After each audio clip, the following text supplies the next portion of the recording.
Bon.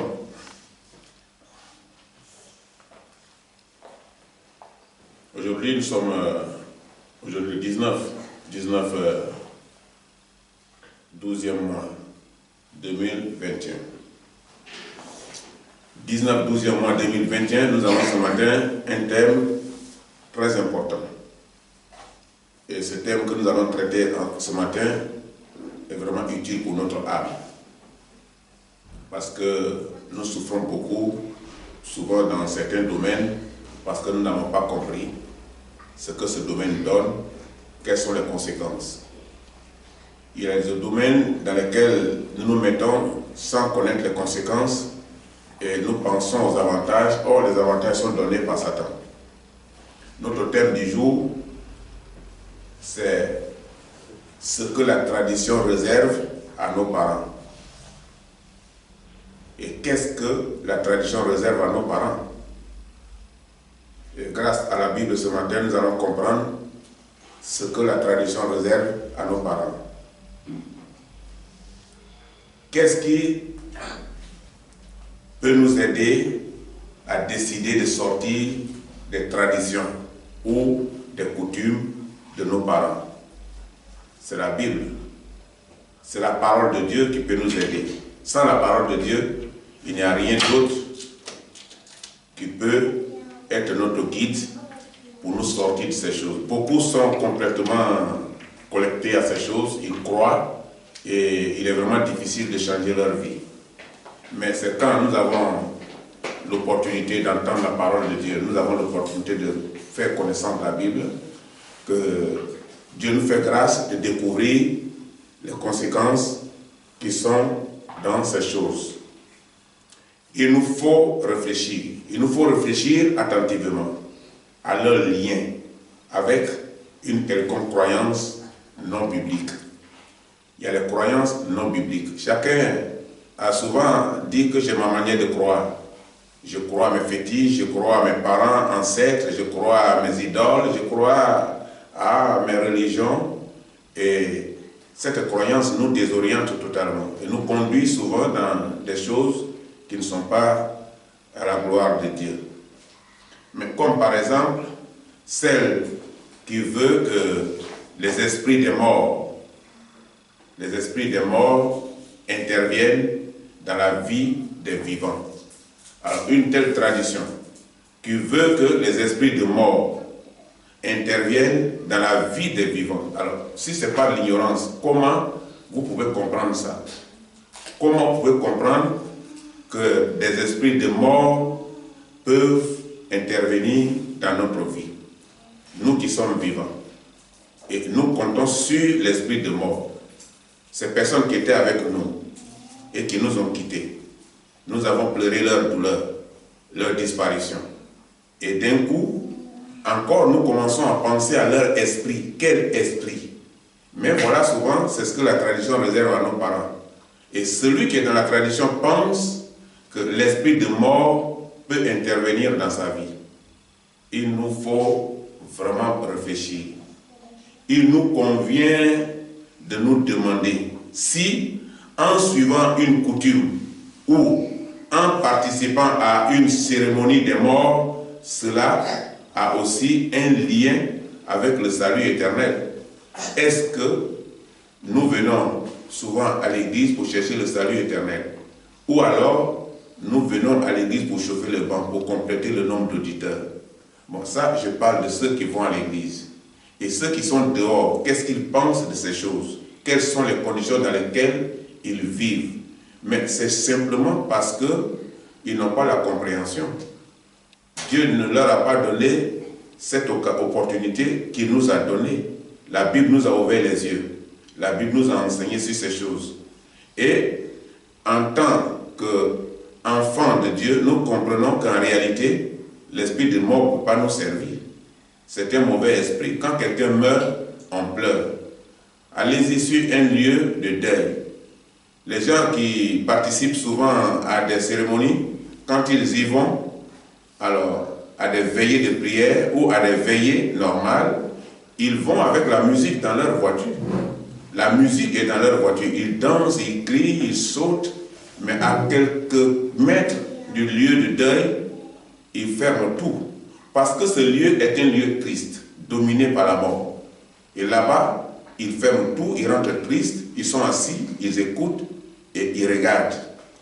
Donc, un lieu déjà triste n'est pas un lieu qui nous apporte la joie.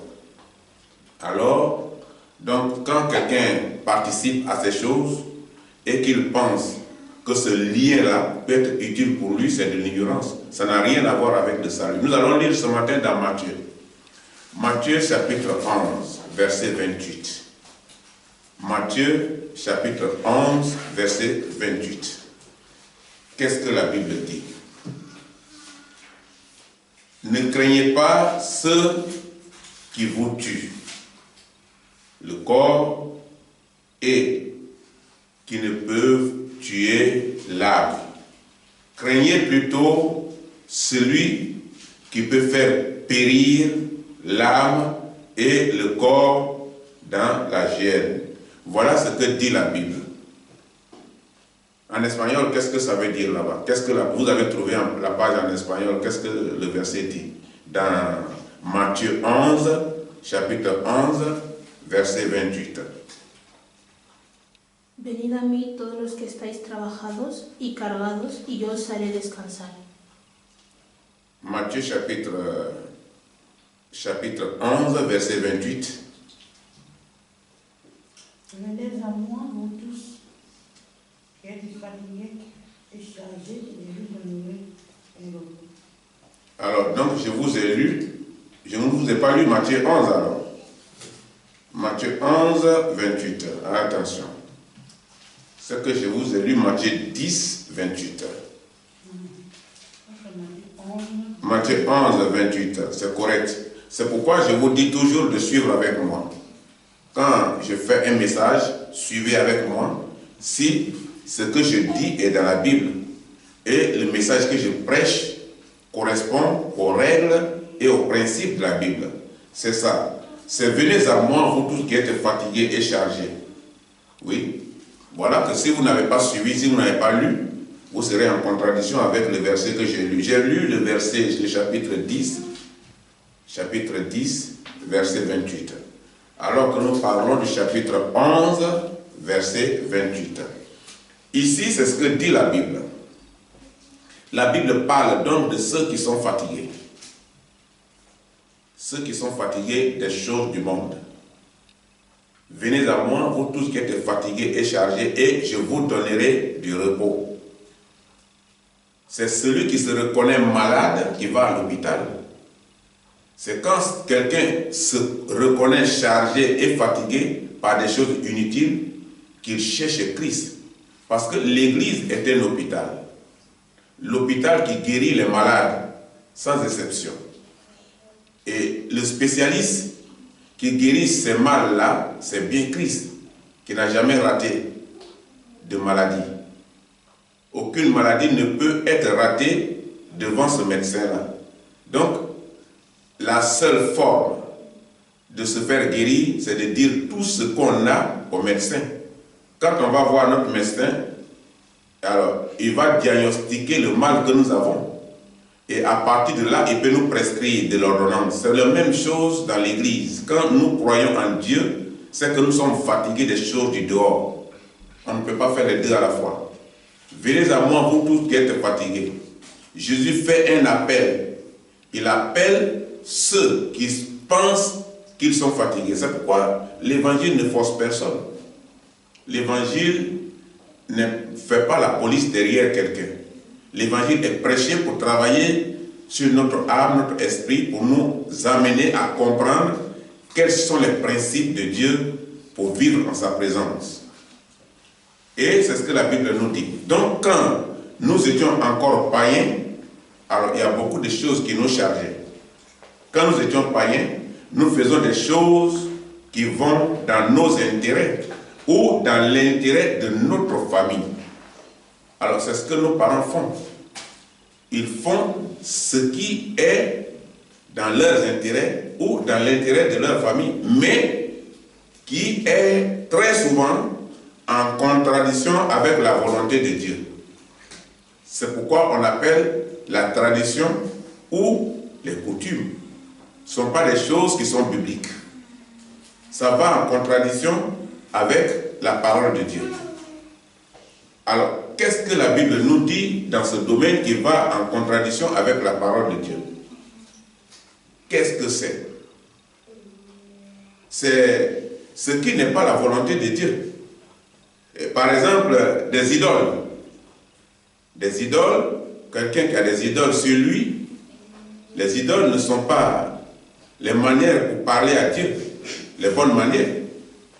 Parler au cadavre. Il y a des gens qui parlent au cadavre. Le cadavre est là, il sait que le cadavre ne bouge plus. C'est une personne qui parlait avec lui à l'époque. Il parlait avec lui, il y avait des conversations entre lui et la personne. Mais maintenant, la personne ne parle plus. Mais c'est lui seul qui parle au cadavre. Il parle sans qu'il ne s'attende à une réponse. Il a gardé la cendre. Il y a des gens qui gardent la cendre de la personne morte chez lui. Chez elle à la maison. Il y a des personnes comme ça. Je causais avec quelqu'un il y a 1 an de cela ici à Saragosse, un Espagnol, qui a le corps de sa mère dans une bouteille. Ça est chez lui à la maison. Et chaque année, il doit parler à sa maman pour lui demander des bénédictions. Ils n'ont pas enterré sa mère. Il a demandé qu'on brûle le corps de sa mère et qu'on lui donne les cendres. On lui a donné la cendre. La cendre est chez lui, dans une bouteille. Et je lui ai dit, mais où est-ce que tu gardes ça? Il m'a dit, j'ai fait une petite maisonnette dans ma maison. À l'intérieur de ma maison, il y a une petite maisonnette comme ça. Alors, c'est dans ça que je mets la boîte. Et à chaque fin d'année, je sors la boîte. Ou alors, quand je suis en difficulté, je sors la boîte et je parle à ma mère pour qu'elle m'écoute et qu'elle me vienne en aide. Mais en réalité, avec une réelle intelligence ou sagesse, est-ce qu'une cendre peut parler? Est-ce qu'une cendre peut venir en aide? C'est de l'ignorance. Donc quand quelqu'un est dans ses pratiques, c'est parce qu'il est païen. Lorsque nous étions païens, la Bible dit que nous étions fatigués par ces choses pareilles, qui nous cachent les réalités et qui ferment notre intelligence. Et on garde les cendres d'une personne dans notre maison. Nos parents vont voir les charlatans pour faire réussir leurs enfants. La plupart de nos parents, dans la tradition, c'est ce qu'ils font. Ils s'en vont voir les charlatans et disent « Ah, je suis venu te voir que mon enfant réussisse. » Mais en réalité, un enfant qui n'étudie pas, il va réussir comment? Un enfant qui n'est pas sous contrôle d'une éducation, il va réussir comment? Un enfant qui est dans le vagabondage, il va réussir comment? La seule manière de réussir, c'est d'avoir un objectif. Un enfant doit avoir un objectif. Et son objectif, c'est d'atteindre le but. Pas le but d'aujourd'hui, mais le but de demain, dans 5 ans, dans 7 ans, dans 8 ans. Qu'est-ce que je peux devenir? Voilà ce qui pousse l'homme à se sacrifier parfois dans beaucoup de domaines. On se sacrifie, on sacrifie notre vie et on se prive de beaucoup de choses à cause de notre réussite de demain. Et notre réussite permet à nos enfants aussi de réussir leur vie. C'est comme ça. Ça va étape par étape. Mais si nous avons perdu notre vie, si nous avons perdu notre parcours, nos enfants aussi ont perdu leur parcours. Parce qu'ils ne peuvent rien copier de nous. C'est comme ça. Donc, ici, la Bible nous parle de ça. La Bible nous parle de ça. Nos parents qui vont voir les charlatans. Le charlatan ne peut rien faire dans la vie de quelqu'un. Le charlatan lui-même, là, qui vont voir, il est dans une caserne, il est dans une cabane sombre quelque part dans la brousse là-bas, et on parcourt des distances.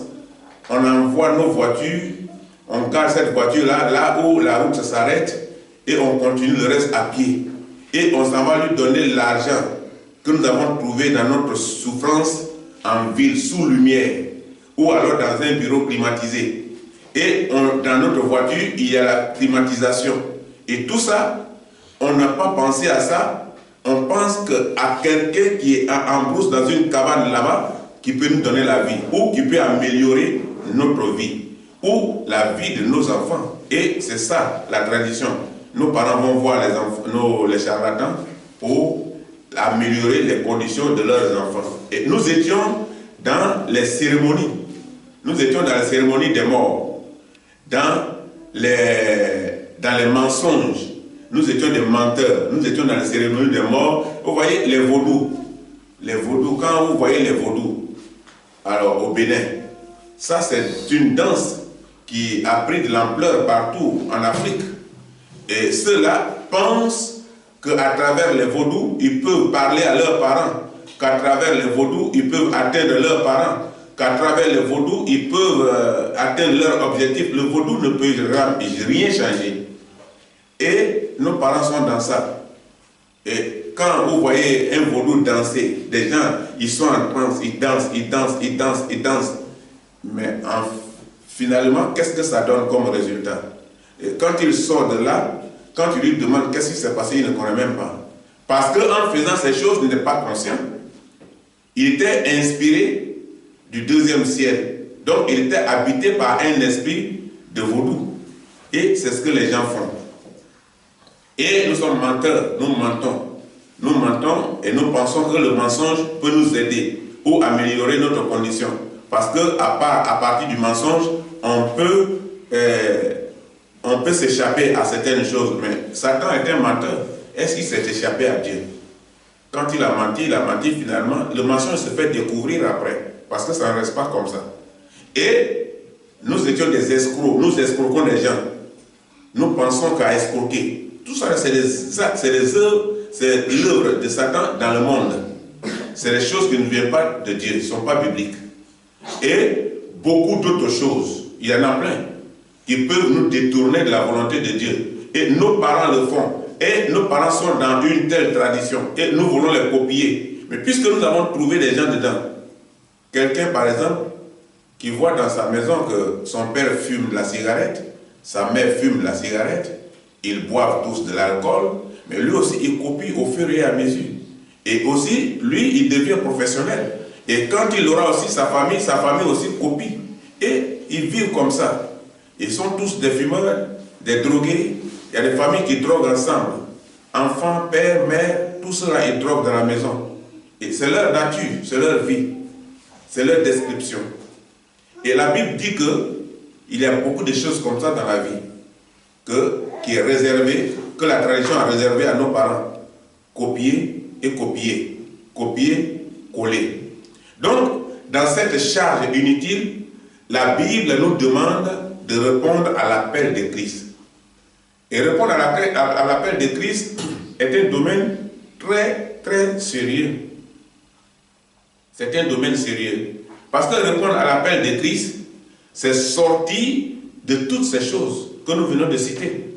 Et pour compter désormais sur Christ. Parce que si tu sors de ces choses, tu peux compter sur Christ. Si tu ne sors pas de ces choses, tu vas compter sur Satan. Tu vas compter sur les idoles. Tu vas compter sur les fétiches. Tu vas compter sur les charlatans. Tu vas compter sur le mort. Et tu vas penser qu'il peut se réveiller de la tombe pour t'apporter bénédiction. Si ce n'est pas de l'ignorance, comment quelqu'un qui est dans la tombe, étouffé, que tu as abandonné sous la pluie, et après avoir fait cette prière-là, tu vas retourner chez toi. Et tu penses qu'il peut te suivre pour t'apporter bonheur. Alors, donc, il faut que nous répondons à l'appel de Christ. Alors, lors de l'enterrement d'un parent proche, quand nous étions encore païens, nous organisons la danse des morts. La danse des morts, et nous dansons avec la tradition, avec les kaolais, avec les feuilles de palme, de palmier, oui, les feuilles de palme, tout ça là, nous le faisons. Et nous dansons avec. Et nous avons des cuillères traditionnelles. Et nous faisons tout ce que nous pouvons. Parce que pourvu que ça glorifie Satan. Et ces danses traditionnelles-là, nous les faisons parce que nous disons que c'est la coutume de nos parents. La danse des morts. Afin que son âme ou son esprit soit accueilli au ciel. Pour certains. Il pense qu'en faisant tout ça, son âme ou son esprit sera accueilli au ciel. Et pour d'autres, qu'il soit accueilli par les ancêtres de notre tribu. Mais ça aussi, c'est de l'ignorance. Nous savons que nos ancêtres, nous ne les voyons même pas. Nous avons l'histoire de nos ancêtres. Ça veut dire que nous avons au moins nous parlons de génération en génération.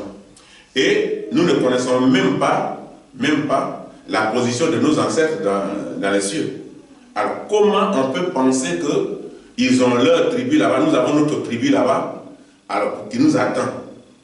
Et qu'ils sont au ciel, ils nous attendent, ils sont en paix, on peut les consulter quand on veut, et notre tribu, le tribu de nos ancêtres nous attend, et, pardonnez-moi, ils peuvent parler, ils peuvent nous écouter, et puis nous exhorter, et nous exaucer. Si ce n'est pas de l'ignorance. Et c'est ça qu'on appelle la tradition de nos parents. En réalité, il n'y a pas de tribu des ancêtres au ciel. Celui qui pense qu'il y a des tribus des ancêtres au ciel, il perd son temps. Il perd son temps parce que d'un moment à l'autre, lui-même il va partir d'ici et il ne sait même pas dans quelle direction il va. Alors comment il va penser aux tribus ou aux ancêtres qui sont au ciel? Comment il sait même qu'ils sont au ciel? Dans le monde des païens, nous travaillons directement ou indirectement avec Satan qui a son royaume avec un gouvernement dont nous étions aussi des membres et agents en activité chaque jour. Lorsque nous n'avons pas encore cru en Christ, nous étions dans une telle activité. Nous étions dans les lieux qui ne glorifient pas Dieu. Nous étions dans beaucoup de choses qui ne sont pas la gloire de Dieu. Et ces fétiches-là même, nous les adorons comme si ce sont les pratiques qui conduisent l'homme au salut ou qui conduisent l'homme à la liberté. Et quel genre de liberté?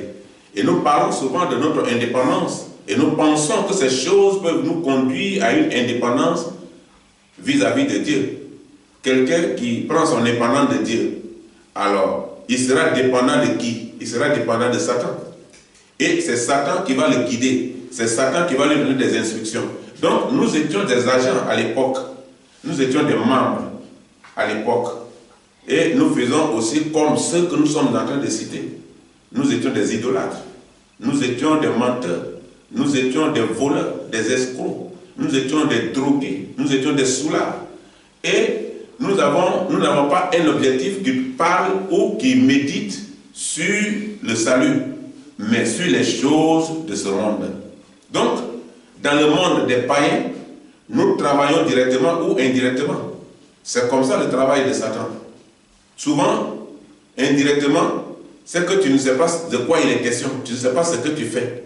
Directement, c'est qu'au moins tu as une idée de ce que tu fais. Tu sais que Satan est en train de travailler dans ta vie. Et tu crois. Parce que tu vas te droguer et tu vas faire tout ça, tu vas penser que tu es dans tes droits. Hein? Tu vas te tatouer et tu vas penser que tu es dans tes droits. Les boucles d'oreilles. Alors que la Bible nous explique clairement que les boucles d'oreilles, le rôle des boucles d'oreilles à l'époque, ça a commencé dans la maison royale. Les rois qui utilisaient de personnes, de nombreuses personnes. Il y a beaucoup de personnes qui travaillent chez les rois, même actuellement chez les rois. Mais à l'époque, qu'est-ce qu'ils font? Les rois sont tellement préoccupés par la guerre. Ils sont préoccupés à s'organiser, à libérer leur pays, à protéger leur pays. Donc, souvent, ils ne sont pas tout concentrés sur la famille. Alors, ils vont passer beaucoup de temps dehors. Donc, il y a des gens qu'ils embauchent pour éviter qu'il y ait des désordres, pour éviter qu'il y ait de l'adultère, pour éviter qu'il y ait de l'infidélité. Et qu'il y ait des enfants du dehors mélangés aux enfants du royaume. Qu'est-ce qu'on fait? On met les boucles d'oreilles pour faire la différence, la marque. C'est une marque qu'on donnait à ces personnes. On donnait à ces personnes et on utilisait d'autres mâles comme on utilise les chiens, de sorte qu'il ne peut pas prospérer, il ne peut pas procréer. Alors, donc, Donc, le roi peut le laisser dans la maison. Donc, quand quelqu'un rentrait à l'époque dans une maison royale, il identifiait directement les membres de cette famille et l'esclave qui était marqué par les boucles d'oreilles. C'était une marque d'esclavage. Jusqu'à aujourd'hui, on veut demeurer esclave. Et la Bible nous dit de sortir de l'esclavage. Mais est-ce que nous sortons de l'esclavage? Et nous vivons dans ça. Ça, c'est une activité de Satan. Et nous vivons dans une telle activité chaque jour. Mais combien de temps allons-nous rester aveugles et ignorants? Parce que c'est être aveugle et ignorant. Mais combien de temps? Jusqu'à la mort. La mort n'a pas de limite. La mort n'a pas d'âge. La preuve en est que les bébés ont leur tombeau. Les jeunes ont leur tombeau. Les vieillards ont leur tombeau. N'importe quel âge est apte pour affronter la mort. Donc, on peut partir n'importe quand. Mais quand on est dans des ignorances pareilles, alors comment on peut attendre Dieu, on peut attendre le salut? Et nous sommes dans une telle situation, nous vivons dans une telle situation jusqu'à la mort, ou le retour de Christ. Souvent, ce qui nous gagne, c'est ça. On dit Christ revient, ça c'est le message des prédicateurs depuis très longtemps, et Christ ne vient pas. Mais on oublie une chose, Christ ne vient pas. Mais les gens partent, il y a des morts chaque jour. Alors si Christ ne vient pas, que tu t'en vas, c'est dans quelles conditions tu t'en vas? Tu ne vas pas avec tes idoles, tu ne vas pas avec la fumée, tu ne vas pas avec la drogue, tu ne vas pas avec l'alcool, tu ne vas pas avec la boîte de nuit. Même ton argent qui est en banque reste dans la banque ici. Donc toutes ces choses, quand nous pensons à ça, nous disons jusqu'à quand? Jusqu'à quand? Jusqu'à quand nous allons sortir de ces choses? Jusqu'à ce que la mort nous trouve. Ou jusqu'à ce que le retour de Christ intervienne. Parce que cette pratique est une adoration d'idole. Tout ce que nous venons de citer, c'est de l'idolâtrie. Ça ne glorifie pas Dieu. C'est une pratique d'idole à laquelle vous prenez part. Quand vous faites des choses comme ça, vous êtes en train de prendre part aux activités de l'idolâtrie. Et vous êtes fatigué et chargé. C'est ça que la Bible appelle fatigué et chargé. Quand vous arrivez à la douane, on dit, on va vous fouiller. Si quelque chose sonne sur vous, on vous envoie dans une salle quelque part pour voir qu'est-ce qu'il sonne. Est-ce que c'est la drogue? Est-ce que c'est les pratiques ordinaires? Et on vous envoie pour détecter réellement ce qui a sonné sur vous. Et on voit que c'est des gris-gris comme ça, c'est pas honteux que toi, une personne normale, on s'en va te fouiller, ou bien tu passes au scanner et on voit sur ton rein quelque chose qui est attaché, qui est noir comme ça, qui a des boules, mais c'est honteux. Mais les hommes le font. D'autres ont ça sur le bras et c'est honteux. D'autres ont ça sur le cou et ça fait leur fierté. Mais cette fierté-là, c'est Satan qui met en toi que tu es fier. Parce que c'est Satan que tu es en train de glorifier. Puisque quand tu passes, on te critique. On te regarde, on dit, mais pourquoi il est comme ça? Pourquoi il est comme ça? On a vu le cas d'un parent comme ça, c'est pas un parent, mais une personne de notre village. Ça s'est passé comme ça en Côte d'Ivoire. Jean-Paul était le troisième motariste du président Houphouët-Boigny. Mais lorsque il devait mourir, 2 ans, 3 ans avant, il est mort par ces choses comme ça. Et finalement, il avait pris une deuxième femme qui était une femme baoulée, qui était tellement ancrée dans ces choses comme ça, dans la tradition. Mais celle-là l'a amené, lorsqu'il se disait qu'il ne se sentait pas bien, l'a amené chez les féticheurs, chez elle. Tout son bras était des cordes attachées, tous ses bras. Un homme qui a vécu avec le président de la République, qui était le troisième motariste du président de la République, qui avait son honneur, qui accompagnait le président partout. Un homme là qui termine sa vie comme ça, avec les cordes au cou, avec les gris ici, au rein, aux pieds. Mais c'était de l'esclavage. C'était de l'esclavage. Mais il a vécu dans l'esclavage jusqu'à sa mort. C'est un homme gentil, j'allais chez lui, je causais avec lui, il aimait les gens, son cœur était bon, c'est une bonne personne, mais finalement, puisqu'il n'a pas cru en Christ, il est mort chargé. Il est mort chargé. Tous ces bagages-là, il est mort chargé. Il est mort chargé. Quand je me suis marié, il a demandé que j'y aille avec ma femme chez lui pour qu'on mange. Il m'a donné un agenda. Cet agenda, j'ai gardé, il a écrit dans cet agenda. Il m'a dit, ce que j'ai écrit là, je te donne comme ma part de souvenir que tu dois garder. À chaque fois, il faut lire ma parole. Et ce ne sont pas de mauvaises paroles. Et il a pris l'exemple, par exemple, sur ce qu'il a vécu dans son expérience de mariage.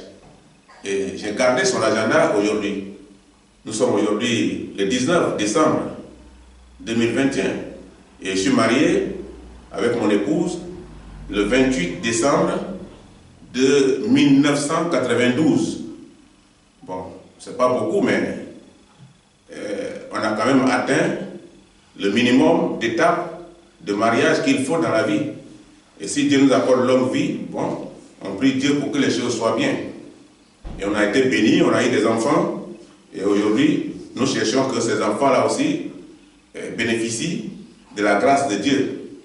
Bon, ici, nous parlons de ces choses pour que nous soyons éclairés.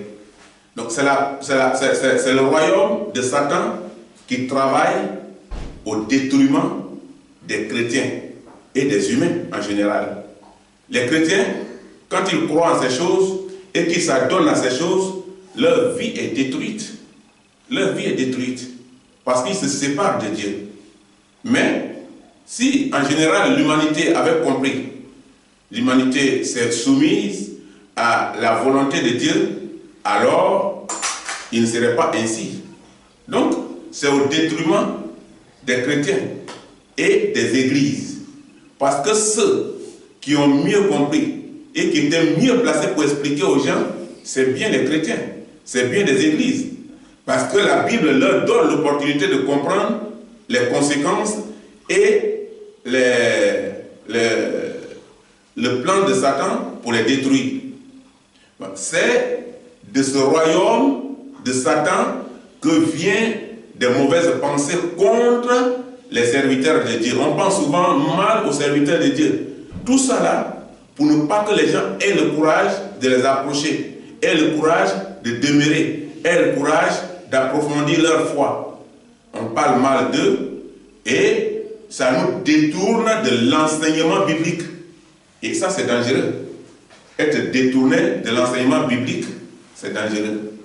Quand tu es détourné de l'enseignement biblique, tu ne penses plus à Dieu. Même si tu allais à l'église à l'époque, tu ne penses même plus à l'église. Tu ne penses plus à la vie, au salut. Tu penses maintenant à des choses du monde, ce que font les autres. Tu veux ressembler aux autres. Tu veux faire ce que font les autres qui sont nommés païens dans la Bible, que ces personnes-là, tu veux être comme eux, les ressembler. Et c'est ça. Et quand tu es dans ce stade, tu es à ce stade-là, finalement, l'enseignement biblique ne te dit plus rien. C'est-à-dire que tu ne crains plus Dieu. Une fois tu as goûté, Satan te prend petit à petit. Petit à petit. C'est comme on avait un ouvrier de cellule. Il était bien formé, il aimait la Bible. Mais à un moment donné, il a été corrompu par ses amis qui l'ont conduit dans les bars. Et on lui a dit non, il faut prendre un demi-verre, c'est pas grave. Demi-verre, ça ne peut rien te faire. Il a commencé par demi-verre, après il est monté à un verre, après il est monté à 2 verres, après il est devenu soulard, après il a abandonné la parole de Dieu. Parce que là, maintenant, ses objectifs ne sont plus vers Dieu, vers le salut. Mais il est rentré maintenant dans le monde. C'est comme ça Satan prend quelqu'un. Il prend quelqu'un petit à petit et il l'introduit dans son royaume. C'est comme ça qu'il travaille. Il l'introduit dans son royaume.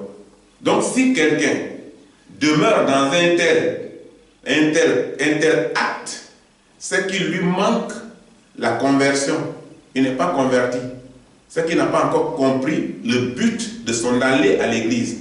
Il va à l'église comme un voyage entre sa maison et le lieu de culte. Il n'a rien compris de pourquoi il est chrétien. Et un tel homme n'est pas encore fatigué. Il est encore chargé.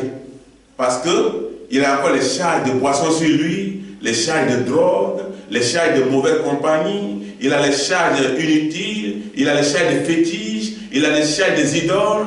Il n'est pas encore fatigué. Mais il reste toujours chargé. Parce que tant qu'il n'a pas reçu la conversion, tant que son corps n'est pas transformé, tant qu'il n'est pas devenu une nouvelle créature, tant qu'il n'est pas né de nouveau, il est toujours chargé.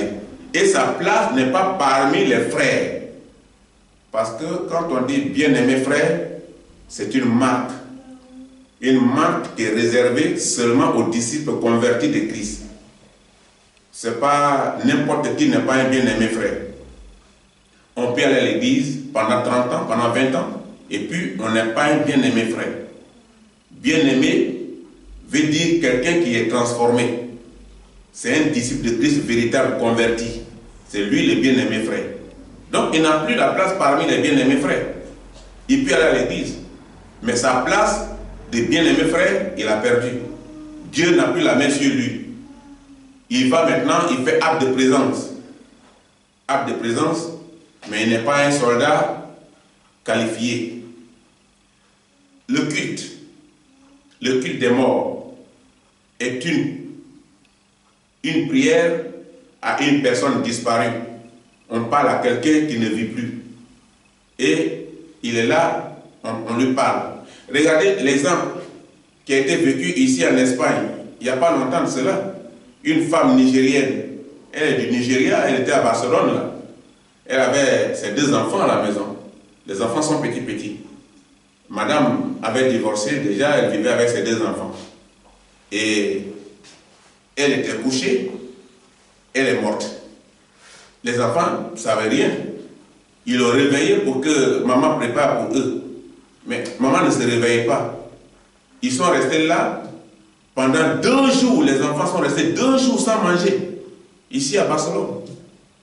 Il a fallu que le plus petit garçon là, il prenne courage, il n'y avait plus d'autre solution, il tremblait de faim. Et il ouvre la porte, dans leur cour là, en bas il y a un jardin. Il a trouvé un monsieur qui est assis au jardin, il est parti, il lui a dit, monsieur, pardon, donne-moi un peu d'argent, je vais aller payer quelque chose, ma soeur et moi, on va manger. Maman dort depuis, elle ne veut pas nous donner à manger, elle ne veut pas se réveiller pour préparer pour nous. Le monsieur a compris. Il a compris, il a dit, ah bon? Il dit oui, il dit d'accord, c'est pas grave, je vais m'occuper de ça. Il a appelé la police. La police est venue, la police est rentrée. Maman sent déjà. Maman sent déjà. 3 jours c'est déjà trop. Mais ils ne savent pas. Ils sont assis à côté de maman pour que maman prépare pour leur donner. Mais maman ne se réveille pas. Quand ils sont fatigués, ils vont à côté de leur maman cadavre là et puis ils dorment. Voilà, c'est difficile. Mais c'est parce qu'ils ne savent pas. Mais donc, qu'est-ce que nous voulons, nous, les humains? Et on rend culte à quelqu'un qui ne parle pas. On parle à quelqu'un qui ne parle pas. Les enfants ont parlé à leur mère. Leur mère ne répond pas. Or, à l'époque, elle était préoccupée par ses enfants, leur donner à manger, comment ils vont vivre. C'est ça sa préoccupation. C'est pourquoi les enfants sont habitués à dire « Maman, on a faim ». Et ils sont allés vers elle pour lui dire « Maman, on a faim ». Mais maman est portée disparue, son âme n'est plus là.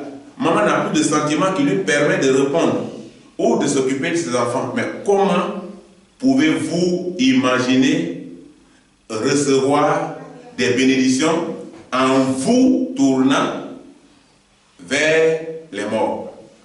Comment? En vous tournant vers les morts, qui sont des corps sans vie. Maman est devenue corps sans vie auprès de ses enfants. Et ses enfants ont souffert pendant 3 jours. Le 3e jour, Dieu a inspiré le petit garçon pour sortir et aller demander de l'argent en bas. Parce que maman ne peut plus leur donner de l'argent. Et le monsieur a compris, heureusement, Dieu l'a envoyé vers quelqu'un. C'est comme ça l'Esprit de Dieu. Dieu l'a envoyé vers quelqu'un qui va comprendre le problème. C'est quelqu'un qui attendait en bas, ce n'est pas un hasard. L'enfant est descendu, il a vu quelqu'un assis au jardin, il a dit, voilà le problème qu'on a. Et le problème a été résolu. Et ils ont pris les enfants là pour les envoyer au service social, pour s'occuper du corps de leur mère, pour leur faire comprendre que votre maman ne peut plus vous donner à manger. Pourquoi? Pourquoi donc se confier en une personne qui n'est plus? Pourquoi? Pourquoi on fait ça? C'est parce qu'on est ignorant. Pourquoi?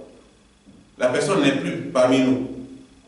Une personne qui n'est plus, qui n'a plus de soucis de votre personne. Si vous voulez, donnez-lui des fleurs. Si vous voulez, embrassez-le. Si vous voulez, déposez devant lui tous les biens que vous avez.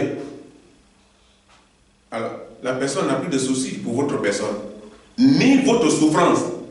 Et depuis qu'il est parti, depuis que cette personne est partie, depuis qu'elle est partie de la famille, le mort a perdu le pouvoir de dialogue. Le mort ne peut plus dialoguer avec toi. Il a perdu le pouvoir de dialogue. Donc, une telle personne-là ne peut rien faire pour toi. Il ne se soucie même pas de ta situation. Si tu veux, il faut pleurer devant elle. Elle ne va même pas s'occuper de toi parce qu'elle ne va pas te répondre.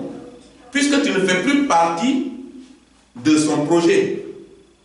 Et tout ce que tu dis là, c'est toi seul qui parle comme si tu parles au mur et tu retournes chez toi. Donc on voit des gens qui vont au cimetière, qui parlent au corps, qui parlent au cadavre, dans leur maison, qui déposent les photos, qui parlent à des photos et qui veulent que ces personnes leur viennent en aide. La personne n'a plus de soucis pour toi. La personne ne pense même pas à ta souffrance depuis que la personne est partie de la famille. Parce que la personne n'a plus le pouvoir du dialogue. C'est fini. La personne ne peut plus dialoguer.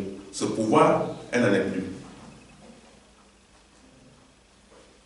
Tous ceux qui luttent contre Dieu ou qui s'efforcent pour la destruction de l'œuvre de Dieu terminent la vie toujours de façon malheureuse.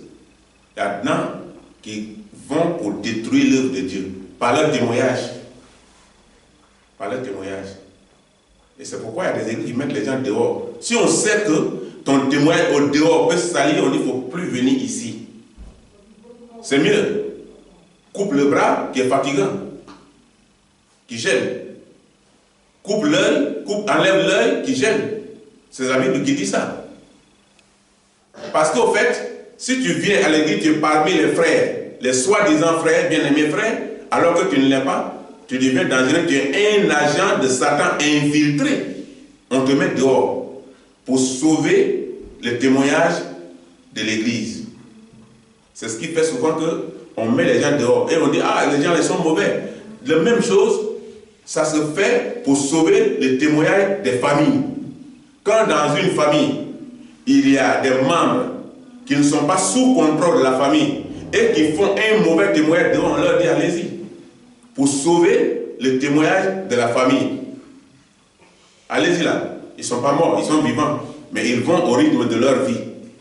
Et ils sont indépendants. Parce qu'au fait, on ne peut pas t'arracher ton choix, ta liberté. On ne peut pas te priver de ton indépendance.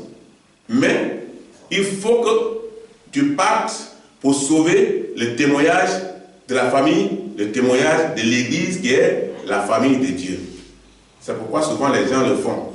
Ce n'est pas par méchanceté, pour éviter la destruction de l'œuvre de Dieu ou la destruction de la famille. Mais tous ceux qui le font terminent toujours ils terminent de façon malheureuse.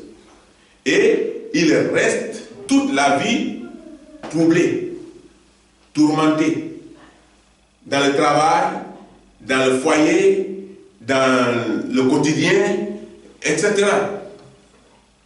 Donc, ceux qui vivent dans les péchés sont considérés comme des hommes morts. Parce qu'il y a deux manières de mourir. On est conscient. Quand on est en train de faire ce qui n'est pas conforme, on sait. Et quand on fait, on vient, on s'assoit parmi ceux qui ne le font pas. Et on est hypocrite. Et quand c'est comme ça, là, Dieu, il nous dissocie déjà il nous dissocie de ceux qu'ils gardent pour aller au combat. C'est pourquoi leur vie est malheureuse, c'est pourquoi ils sont troublés. Ils sont troublés dans tout ce qu'ils font. Ils sont troublés. Parce qu'ils ne sont plus en conformité avec les règles de Dieu. Donc ceux qui vivent dans le péché sont considérés comme des personnes, comme des hommes morts. Car s'ils ne changent pas, c'est à l'enfer qu'ils sont destinés. Donc ils n'ont même plus les mêmes convois, ils n'ont plus les mêmes directions, ils ne pensent plus les mêmes choses avec les autres. C'est pourquoi on ne les appelle plus les bien-aimés frères. Puisqu'il y a un esprit en eux qui les ramène à la conscience, qui sait que hier j'ai fait ça, avant-hier j'ai fait ça, aujourd'hui j'ai fait ça. Lui seul est conscient et témoin de ses actes et Dieu le regarde. Et c'est pourquoi Dieu ne lui donne pas cette opportunité d'être appelé bien-aimé frère. C'est à l'enfer qu'ils sont destinés. Donc, dans ce sens, Jésus-Christ nous demande de ressusciter des morts. Mais comment nous allons ressusciter des morts? Nous allons ressusciter des morts par l'évangile, par la parole de Dieu. Les morts qui sont encore là, parce qu'il y a deux sortes de morts. Quand on est détaché de la vision de Dieu, on est mort. On meurt avant de mourir. Spirituellement, on est mort et on meurt définitivement par la mort physique. C'est fini, on n'est plus sur la liste de Dieu. Donc, si on meurt deux fois, c'est dangereux. C'est mieux pour nous de mourir une fois. C'est-à-dire on est vivant, on est en contact avec Dieu. On est en accord avec Dieu. Et maintenant, notre temps sur cette terre fini. Le nombre de jours que nous avons à vivre dans ce monde fini. Et que nous mourrons une seule fois, mais nous dormons. Parce que nous serons ressuscités avec Christ. Mais quand on meurt avant de mourir, la mort est définitive. C'est ce que la Bible nous dit. Donc, tous ceux qui s'efforcent pour la destruction, alors ils terminent toujours mal. Ils terminent toujours mal. Dans ce sens, Jésus nous demande de ressusciter des morts, de sauver par la prédication et l'évangélisation. C'est quoi la parole de Dieu? La parole de Dieu est notre guide. Et quand nous arrivons à sauver une seule âme, nous avons fait un gros travail. Un gros travail. Parce que sauver une âme est un travail important devant les anges. Une âme sauvée, les anges dansent au ciel. Donc les morts qui sont réellement morts, c'est-à-dire ceux qui sont entrés dans la tombe, sont des morts qui iront effectivement en enfer. Parce que tu es mort avant de mourir. Et quand maintenant tu meurs de ton vivant, que tu perds l'onction de Dieu, et que tu meurs maintenant définitivement, et que tu rentres dans la tombe, tu es pour l'enfer. Après vient le jugement de Dieu. Parce que ces morts ont perdu le privilège de se repentir. Et quand un homme étant dans ce monde ne s'est pas repenti pour sortir, pour s'échapper du premier cas de mort, alors, et qu'il meurt encore dans le cas définitif, c'est fini. Il est destiné à l'enfer. Parce qu'il n'a pas eu le privilège de se repentir. Donc, c'est le moment de se repentir. Et nous allons parler de la résistance de Dieu.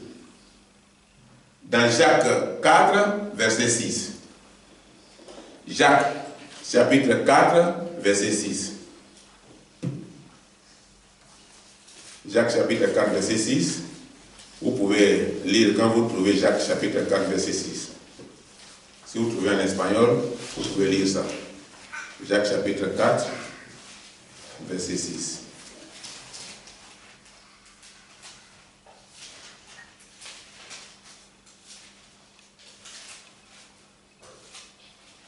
Il accorde, je vais prendre ma lunette,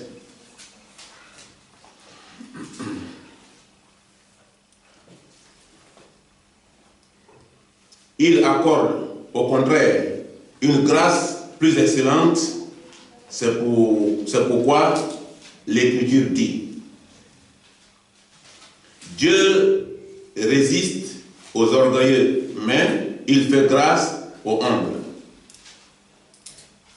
Ça, c'est dans Jacques, chapitre 4, verset 6. Ici, qu'est-ce que la Bible veut nous dire? Quand Dieu résiste contre toi, tu es maudit.